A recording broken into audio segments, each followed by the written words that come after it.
Richie Richardson delivery, Boxing Day '92, I think was the moment for me where it was something I tried, a flipper, not just a leg break, but a flipper, knocked over one of the best players going around at the time. Oh, when he's bowled him, that has just beaten the outside edge. It also kept a little bit low, but Richie Richardson was looking very comfortable, and all of a sudden, Shane Warne struck. What a wicket this is for Australia. Ended up getting 7 for 50 that day, made me feel like I belong at Test level, and made me realise that, hey, I can bowl a pretty good flipper to good players in the world and knock them over, and I can play at this level if I bowl like I did today. And I suppose, you know, that's nearly 11 years ago, or 11 years ago. It's it brings back great memories, that delivery, but you know, the last 10 or 11 years since then haven't been too bad. The first couple of years before that were a bit tough, but the last 10 or 11 haven't been too bad. A great victory for Australia and a tremendous day's work for Shane Warne. His best bowling ever in first-class cricket, and what a time to do it, and what a place to do it in front of his own crowd here at the MCG. Congratulations from all round, and so it should be. I think the Gatting ball is my favourite ball, just because it was first ball, but what it actually did to a very good player of spin bowling. England, Ashes, first up, but Shivnarine Chanderpaul was the delivery that I think is my best ball I've ever bowled. I was around the wicket, it was just before lunch. I think it was Chanderpaul and Carl Hooper who were batting extremely well, chasing a target. And I went around the wicket last over before lunch, and it was just after my first finger operation, and I wasn't spinning the ball like I used to, and I got to a stage where something had to happen, and there's a little bit of footmarks out there, and I said, rightio, it's time. It's time to give one a massive rip into the footmarks. Got him! That's well bowled, Shane Warne. What a wicket that is. He's really teed him up, and he has struck just before lunch. Well, it just came out of the hand beautifully. Just, you know, I'm not sure if it's like a putt or a drive or a leg spinner or a shot you hit through the covers. You just know when you've done it, it's going to be good. As soon as I let my hand, I knew it was a good ball. Whether it was going to get a wicket or not is another thing, but it was just a good ball. And it helped that he went back to try and cut it. It spun back, and it's probably the furthest I've ever spun a ball, and it knocked him over. I was pretty happy with that one.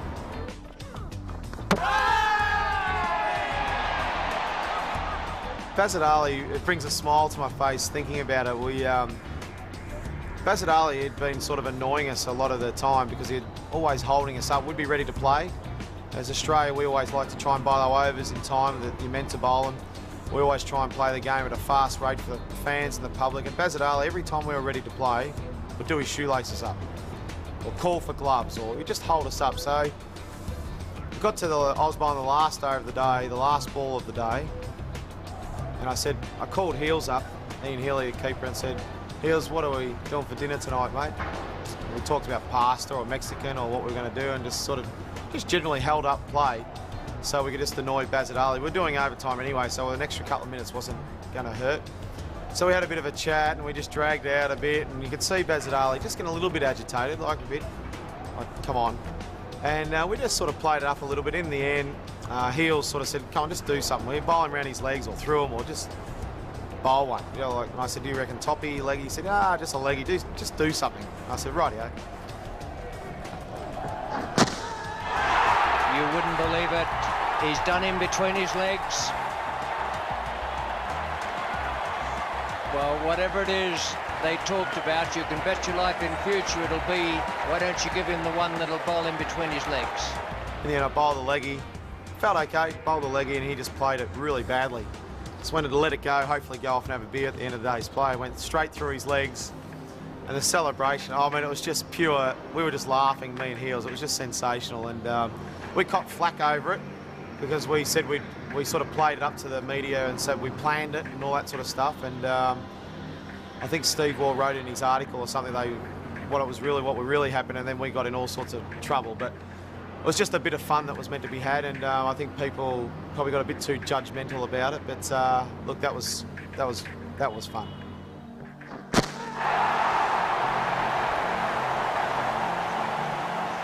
The Sally Malik dismissal in Brisbane '94 shows there is some justice in the world. He came to Australia saying, labelling myself and a few of the other guys cheats and all sorts of things, when we knew he tried to offer us money to throw a game, and we did the right thing. We went to Mark Taylor, captain, Bob Simpson, the coach, the match referee, did all the right channels and basically dobbed him in. So I don't think he took too kindly to that, and some Pakistani court, I think, or Salim Malik called us, said we're making up, and one of the reasons is that I could never get him out, which was incorrect because I'd already got him out a few times anyway. So that happened. So when he came out to Australia, there was obviously a bit of feeling about it. It's in the air and it's out. Yes, he's got him for duck. A very happy wicket for Shane Warne. To get him out for naught, Craig McDermott took the catch at mid-off. I must admit, I did want to bowl 3 bounces at him and try and knock his head off, and Mark Taylor said, no, just get him out. That'll give us as much satisfaction as anything. Gave me a lot of satisfaction to get him out for naught. It showed there is some justice. Out. Yes, he's got him for duck. A very happy wicket for Shane Warne.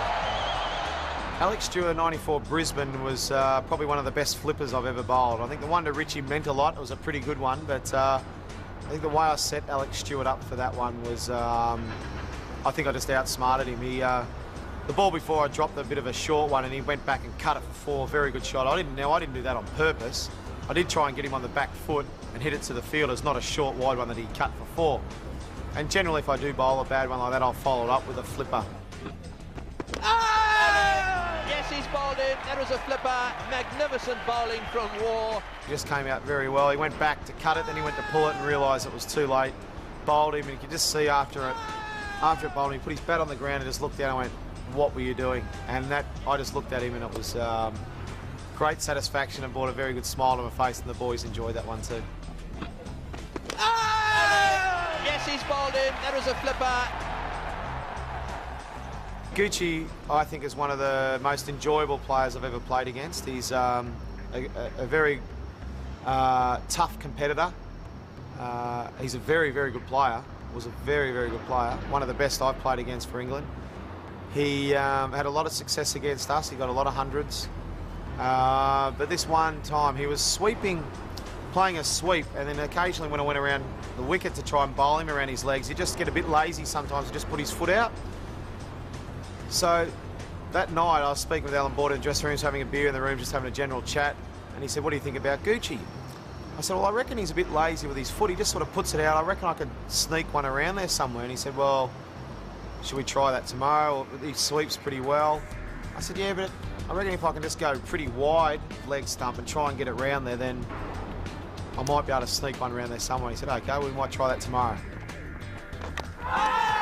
It's bowled him. Bowled him out of the rough. Gooch not even playing a shot. Well, he was sort of attempting to kick the ball away, but that spun a long way. This is an absolutely extraordinary dismissal. Graham Gooch trying to cover the ball with his left pad. There he gets it a long way out, and the ball turns absolutely miles. I don't think he could believe it hit the stumps. I couldn't believe it, and I ran over straight away and started pointing to Alan Border, and he said, well played.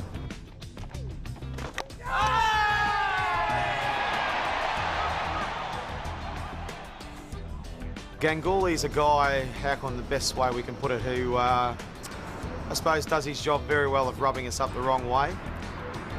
He can be quite a good fella away from the field and away from the game, but we've obviously, Australian team in India, the way India have played against us in India, have been very successful against us. So there's a little bit of animosity between us, the way he was treated Stephen and a few of the toss of the coins and things like that. So we obviously wanted to get the better of him over the years, and I remember going around the wicket in Adelaide trying to set him up for a wrong un or to get him hitting one in the air. He likes to use his feet for spinners. He likes to hit over mid-on and mid-wicket or straight down the ground. So I tried to set him up with a wrong un to bowl wide of off stump that he'd try and hit down the ground and hopefully hit it up in the air.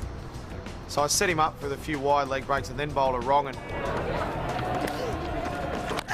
Poor chance there for Gilchrist. He got them off pretty quickly, and Ganguly hasn't even bothered to wait for the umpire's decision. He went down to hit it and realised that he wasn't to the pitch of it, tried to get back, and Adam Gilchrist took a wonderful take and whipped the bails off, and to have him stumped on the wrong, and I said, thanks very much, buddy.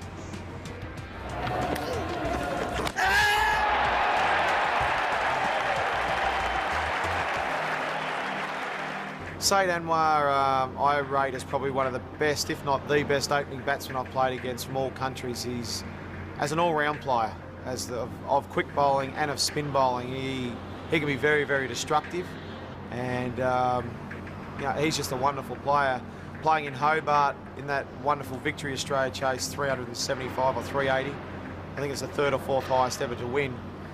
I went around the wicket, not much happening, no real foot marks there at all. But I thought the way he sort of hits the ball through mid-wicket, I reckon I might have been able to sneak one through his bat and pad, because he loves slashing him through point. So the way he works into mid-wicket and the way he slashes through point, I thought I could find my way through bat and pad and hopefully get him bowled. What a beauty. A quicker, flatter ball. And it did Said Anwar quite beautiful. That's good bowling, change of tactics round the wicket. Whatever Warne was planning, he has suddenly produced a ball entirely different from the others he's bowled, and it has ripped back. It was a bit faster than normal, but I just tried to rip it as square, try and just rip the cover off the ball. And as it turned out, he played an indifferent shot. I just did him with the flight, did him with the pace, and ripped his stump actually out of the ground, which was once again very satisfying.